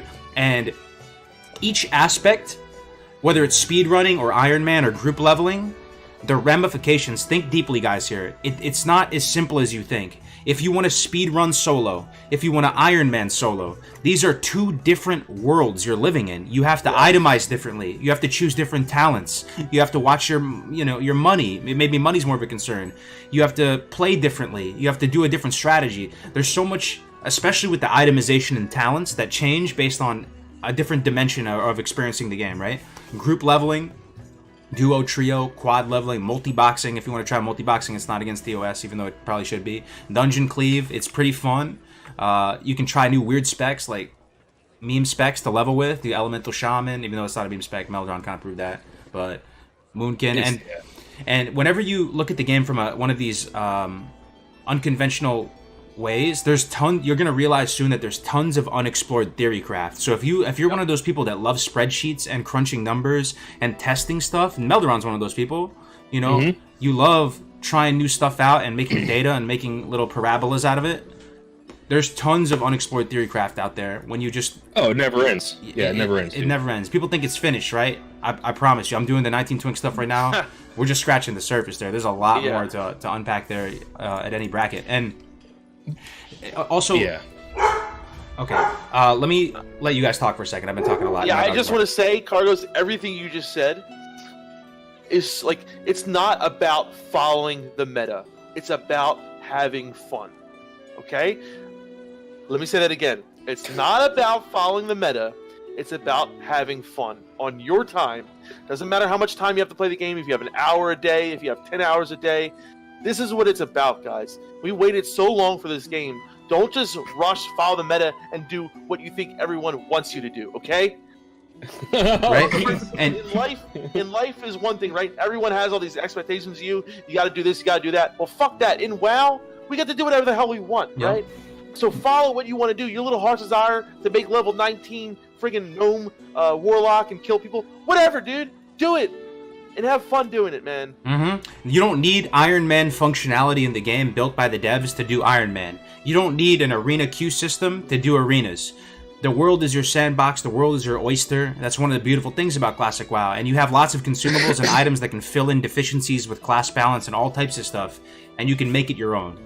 And there's an infinite, limitless world of possibilities out there. And thankfully, we live in the age right now in 2020 where we can create that infrastructure even though it doesn't exist in the game through stuff like streaming, through Discord, through all these types of things, And if you don't think it's going to be fun speed running or whatever by yourself, make it community oriented, stream it, meet some people who also are down to do it, try it out. And if you stream it and try different things, the possibilities are limitless, is my point. And even the smallest tweak in how you approach the game, whether you're speed running, Iron Man, twinking at 19, 29, 39, 49, itemization and talents change for every way you play the game.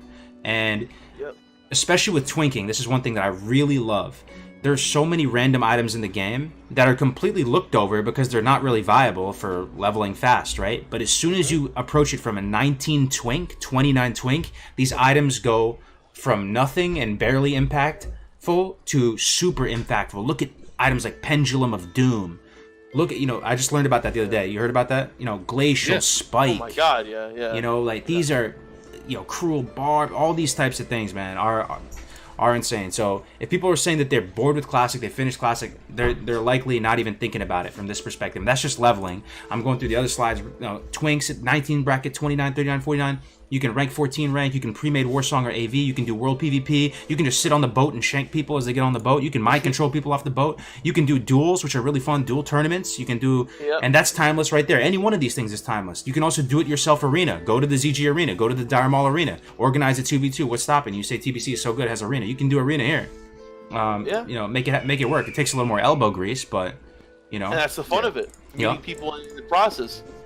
Pretty much. And you know what? You want to go do, like you said, Lizard Joel, be a melee hunter? Be the best fucking melee hunter you can be, man. Like, don't let people tell you what you're doing is stupid or whatever, because, this game is what you want out of it, man. It's like, don't listen to what everyone else is telling you. Explore the game in your own way that you want to explore it, man. The thing is, I think you can never really finish Classic. There's so much things you can do that by the time you did the last thing you could possibly do, the first thing you did is so long ago that it's entirely new again.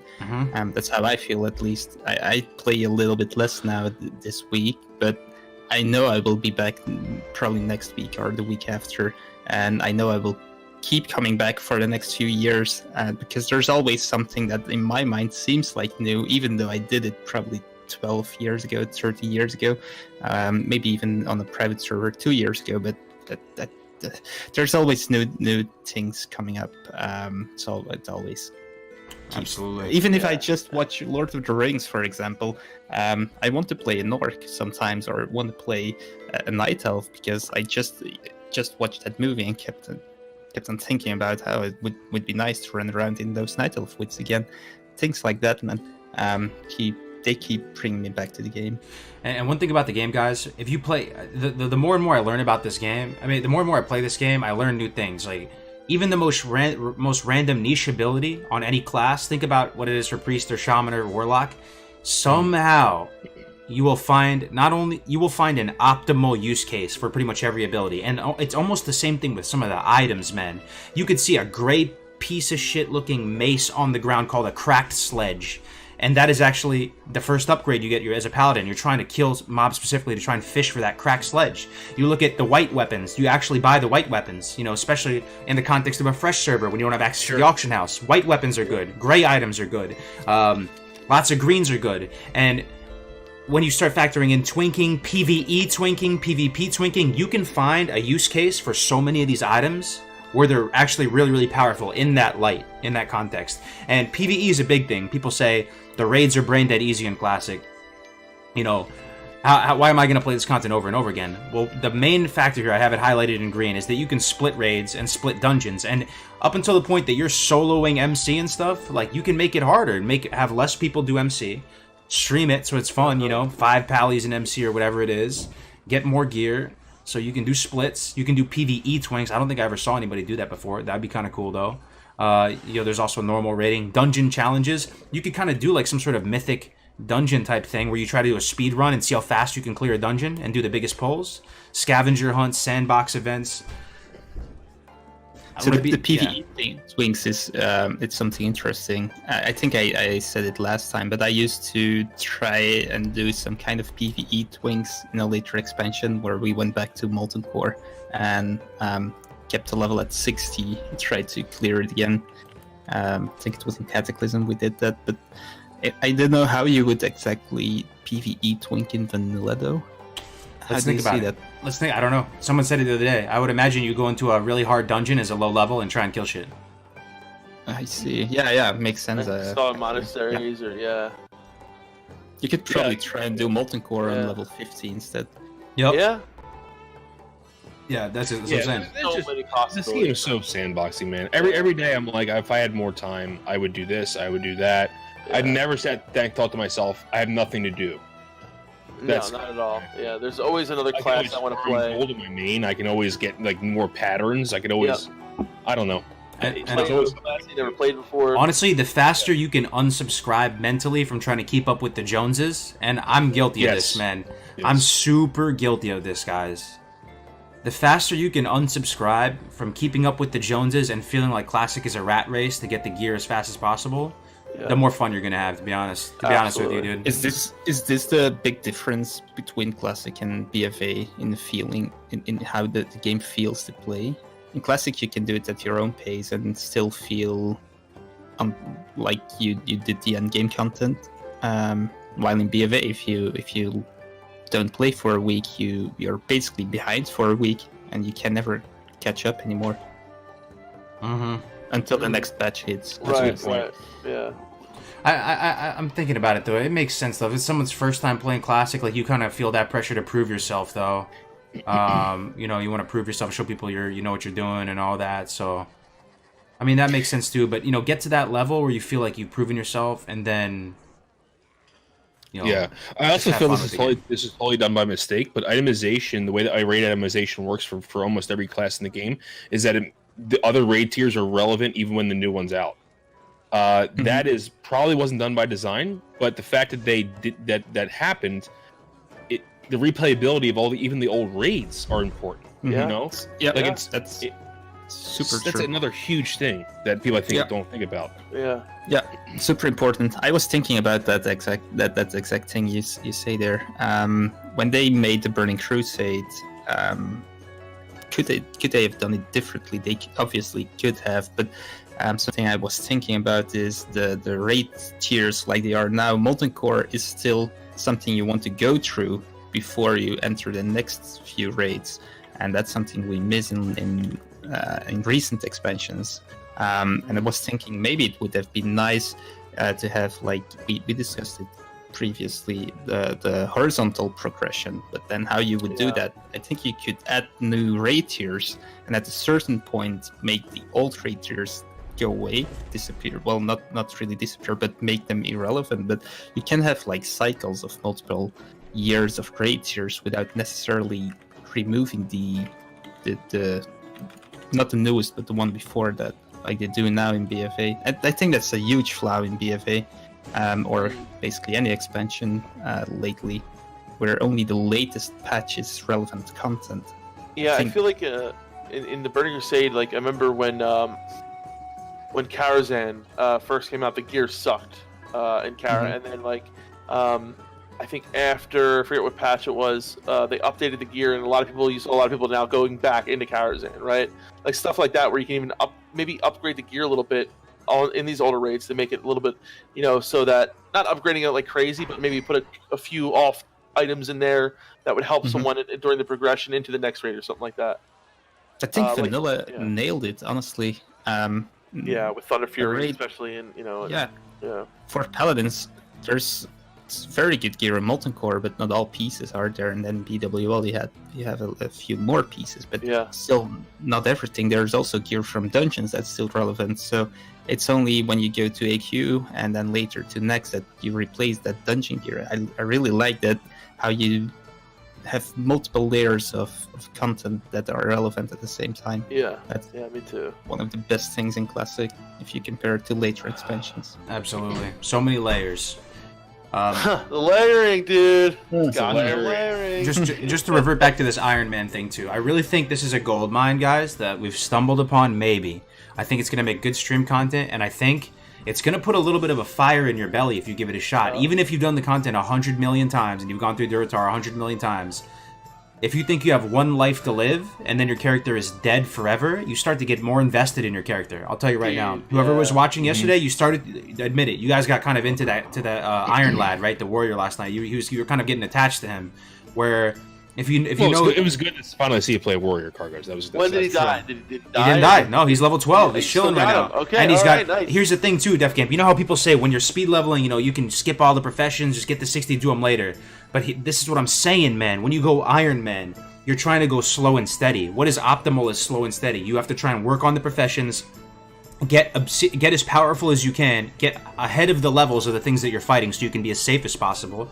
So I'm spending time optimally doing cooking, doing engineering, doing mining, doing first aid, keeping it all up to date so I can be as strong as I can. Because if you risk it for the biscuit and you die, it's all for naught. So you have to really, really choose a very safe talent path. Choose items, cool, man. Items that are very it's scary. When I'm out there and I'm fighting Hagra, I'm genuinely scared. I'm clenched. That's awesome. That's so cool. And none of us are capable of getting to 60 on Iron Man, so that's actually another aspect that it adds to the game. You know that your life is not forever. It's like real life. I'm gonna do it, dude. I'm gonna get. Has anyone done it? I don't know. I don't think anyone's gotten to 60 before, but I'm gonna do it. I'm gonna fucking do it. You're gonna do it? But you know what? Obviously not on a PvP server, right? That would be on total PvE. On chaos. PvE. It kind of makes Classic WoW more dramatic, guys, and it makes it more RP because your character will not make it to 60. Okay, it's like real life. We're not making it to 500 years old. We know we're gonna die at some point, unfortunately. And I know not to be morbid here, but when you make a character and you know he's not gonna get to 60, you know he's probably gonna get to like 20 before he dies. It affects your gameplay. It affects your decision making, and it actually is pretty compelling, I think, to watch and play, because you're planning to die at a certain level. You're just trying to get a little bit further than the last guy or whatever it might be. And it ends up being really fun. Think about it right now. If you had to Iron Man level a shaman, Melderon, would you have a spec in mind? You'd probably change the spec. Maybe not. I don't know. I would go one-hander shield, definitely. Yeah. And would you go resto? I don't know. Like, this is what I'm saying. If you had to not die. I would go enhancement. But I would get a lot of the core talents from enhancement. Like, I would get dodge. I would get shield specialization, which I usually already get. I might get, and then once I'm done, once I go down to, I probably would skip Storm Strike, because as a one-hander, it's not really that impactful. And then I'd probably get some resto talents. That's probably what I would do, yeah. Dude, you feel like you're going to be able to survive long enough to get Storm Strike? Melderon's feeling pretty confident right now, dude. No, I don't know if that's true, but that's be my plan.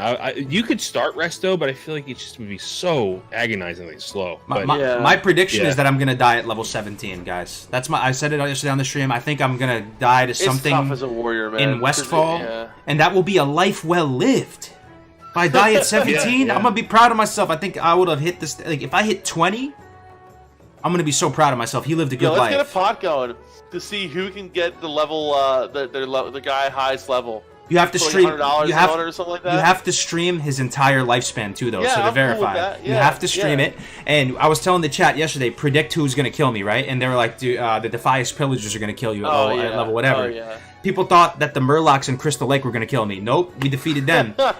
People thought that the Django Load Mine was going to kill me. Nope, we got through that. You know. So you can use greens, right? You can, like, the rules are there's only two rules. You can't die and you can't funnel gear, right? Those are the two rules. For me, no gold, I guess. You can't funnel gold gear bags, anything like that. No group content too. So if someone invites you, I personally decline. You can set your own rules though, and because it's streamed. Your stream is going to verify that you stick to the rules, because everything is you set your own rules. I think you should be allowed to do group content, but only in a dungeon, because your chance of dying in a dungeon is high too. It's very high. That's really. I don't think I would do dungeon. I wouldn't do a dungeon. Other people's hands, right? You see what I'm saying though? See how your strategy changes just because you're Iron Man, Def Camp? Do you see this? Really try to dig deep on this. So yesterday I was using the classicwow.live leveling guide. Shout out to that. It was telling me to go into Red Ridge to get the flight path, and there's all these tactical deaths built into it. Not as Iron Man, bro. Fuck no. I'm going to Red Ridge Mountains and get killed by a spider, level 17? Hell no. I got one life. I got to be very safe with everything. You got to even be tactical at how you pull. Yep. You know, maybe even not doing certain quests in like caves or anything, because you don't know what's going to happen with the respawns. Oh, dude, caves are horrible. Caves are horrible. So trying to stay outside as much as you can. I really think I can get into this, Cargos. So what we should do is have a set of rules that we all have to follow, and see who gets the highest. That's what I'm saying. I'm down. Dude, booty sauce is so true. You're gonna get killed by Morladim. That's definitely gonna happen. See, or stitches. You see what I'm saying, though? The world becomes incredibly more immersive and powerful, and you're honestly just way more into it when you're playing hard. When you're playing this, when you're playing Iron Man, you're way more into it. Like, I'm not even going to Ravenhill Cemetery. That sounds like my character is 80% chance of dying forever there. Morladim, all the ghouls, the little maggot guys that spawn when you kill the guys. Dude, no thanks. You say no upgrading spells? That would be horrible. No, you can't do that. No. That's just punishment. You know, killing lower level mobs and grinding out gold to get as powerful as possible so that you can be as safe as possible, and trying to kill stuff that's lower level than you. It's a whole different strategy and world. I loved when people were doing the Iron Man challenges in retail, and I'm like, it's just so much different compared to this. Oh my god, man. All right, I'm in, dude. I'm doing this. I want to do this. I'm in. What I'm saying. I want to make a character. What server did you do it on? You're gonna stream it, right? Bloodsail, dude. Yeah, PvE. I want to stream it. Absolutely. Stream it. It's so fun, man. I promise you, dude. It was like we stumbled upon. It's like we were picking the ground, and a big thing of oil just started sprouting out of the ground. Like as we were playing it, it's like you were stumbling on the black gold. I was like, man, this is gonna be amazing content. And anytime someone goes to your stream, Def Camp, they're gonna see your guy alive, so they're gonna know you didn't die. You know? Right, exactly. And then that moment when you do die, which will all happen. Two things are certain: death and taxes. We're all gonna die. Like, that moment when your character inevitably dies will be a dramatic, heartfelt moment, and he will be forever gone. And that will be captured on stream, and it's gonna be dope. Yeah, and if he dies, you start another character. That's what I'm saying. Yeah. So I'm actually really excited for it. I want to make a mage. I know mage is probably one of the easier classes, but that's what I'm gonna do. I don't know. Mage could mean can't heal, man. The healing class has got to be the easiest ones, right? True. I'm just looking at the Night Elf map, Teldrassil, looking. Oh, I'm not starting Teldrassil. Hell no. Yeah, like the den with. Dude, that place is hate. It is literally hell. You don't go there on Iron Man, dude. You don't go there on Iron Man. No way. What if you could do group content with other Iron Man people, though? That might be legit. Because I think it's fine. Yeah. Because I'm not going to go into a group content with some guy who's just AFK leveling his hunter and is going to be having his pet and face pulling. If I go into a dungeon with someone, I want them. The only way I'm trusting my life in their hands is if I think they have one life as well, and they're deleting their character if they die as well. So that way I know that they're going to be super careful. They're going to go spare, and you actually CC in Iron Man, right? This is the crazy thing I'm talking about right here, Melderon. You play the game in a different light, and then everything changes. You know how people say you don't need to CC in Classic WoW? In Iron Man, you do. Just to be a little more safe. I would CC stuff. I would sheep stuff. Yeah. Even if I could, Sure. even if I could cleave through it faster, I want to be safer. So, but think about that. Imagine doing a 5-man group with all Iron Men, right? And you're in there like, holy shit, let's not pull that group, let's not do that, you know. And you would play it almost like we did back in the day when we were total idiots and didn't know how to play the game. Yeah. So it's in a way, Cargos, you're actually recapitulating your feeling of Classic WoW by doing that. You by actually making are. it harder. Yep. Yeah. You actually are. Yeah, I honestly. I'm all about this right now, guys. Dude, I hope Blizzard makes an Iron Man hardcore server. I would play that. I would actually play that. Everyone out in the world, it's magical. When you meet someone out in the world, imagine this hardcore server, right? No one's getting 60, so the whole meta is different. The meta is probably going to be like level 30, or going to be the big chads at level 30. So all the gear and itemization is going to be differently. Dude, imagine a raid the group emergent full of gameplay. people that like all survived to 60 and they're trying to do MC. Imagine and, a they have to be PvP server that was like that. It was that would be it was a crazy. hardcore PvP server. That would be the most hardcore, So if intense you thing somehow ever. got to 60, you'd be like a god. You would right? be a god. Yeah.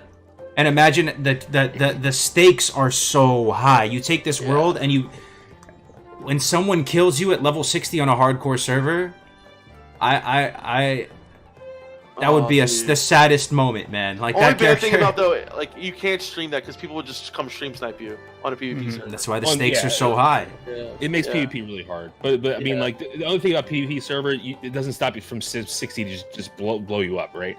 Yeah. And then it's like, why did I just do that? You know. So I think you almost have to do PvE, but I think it would be insane if the people. It would be insane. That would be the ultimate Iron Man, though. Imagine the balls it takes, though, to go out and PvP on a PvP Iron Man server. Imagine how big your cojones have to be if you go out proactively searching for people on a PvP server Iron Man. The bigger the streamer you are, the worse it's going to be. I think if they ever instituted that, they would have to do like certain level couldn't attack another level. So a 60 can't attack a 10. Maybe they should do something like, was it in EverQuest where you had like gear drop one and stuff? zone? No, I mean like a PvP zone and Yeah. basically, yes, with the gear drop, if you went into it, then you could lose gear and stuff like that.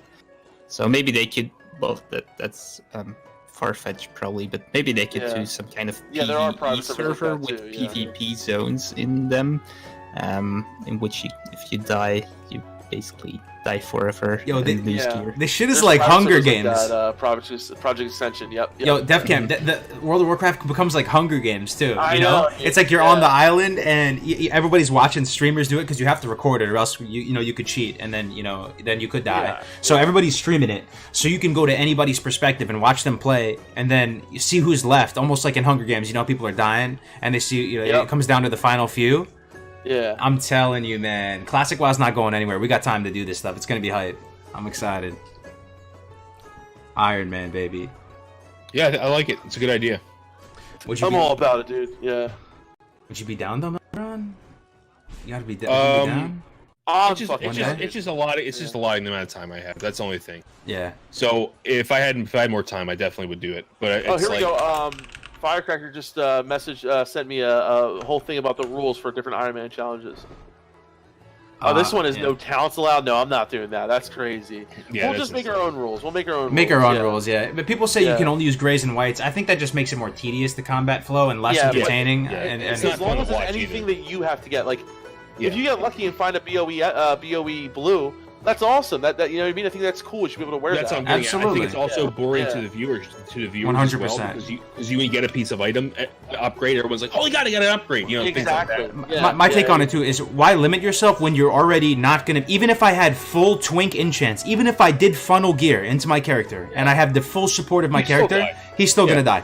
Less than 1% chance he gets to 60. There's no it's classic WoW. You die all the time. Like even if you had everything, you had the whole smorgasbord, you would still die. Sometimes it's just a random act of God, like this, somebody's running, a mob's hitting you, and then somehow you get red. You're like, what the fuck are you doing? Yeah. It's like, that would suck. I'd be so angry. Oh Yeah. my god. I'm gonna be streaming it today, guys. I hope you guys are excited. I'm gonna be streaming my warrior. Like, I care about this guy now too, man. He's my level 12 guy. Like, he kind of looks like me too. So other thing, Cargos, I'm gonna get my guy up almost at level 10 for the twinking. Oh yeah. So we gotta set that up and then doing this. So I am so down for Iron Man challenge. I will probably start it sometime this week. Dude, I'm really psyched for this. I'm really fucking psyched for this. Do you see what I mean on how everything changes though in that meta with one life? Your whole like outlook on the game changes completely. It's basically a new game. It's basically a new game. Yeah. You know, you're trying to always have potions on you. You're being super safe with the pulls. Dude, I'm ready. Let's do it. We gotta do some collab streams soon, Def Camp. Like, you know. Dude, yeah. I'm feeling a lot more invigorated. So we're back, baby. We're coming back. Def Camp coming back. You love to see it. We're back. You really love to see it.